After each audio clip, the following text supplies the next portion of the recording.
இன்றைக்கு தினம் ஒரு நல்வார்த்தையை பார்ப்போம்.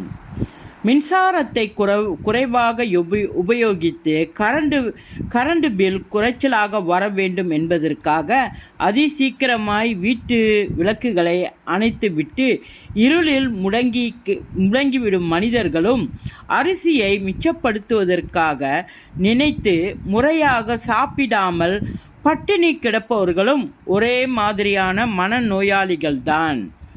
புல்லாங்குழலில் எத்தனை துவாரங்கள் என்று தெரியாமல், வீணையில் எத்தனை தந்திகள் என்று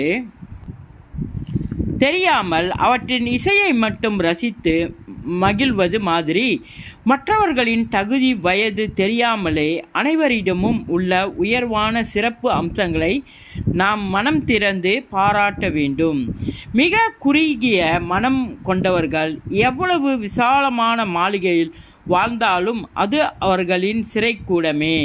கூடுகட்டி வாழும் குருவிகளின் குதூகல வாழ்வு அவர்களுக்கு கிடைப்பதில்லை. எத்தனை ரூபாய் ஸ்டாம்ப் தேவை என்று தெரியாமல் அருகில் இருந்தவரிடம் கேட்டதைக் கண்டு ஆச்சரியப்பட்டேன்.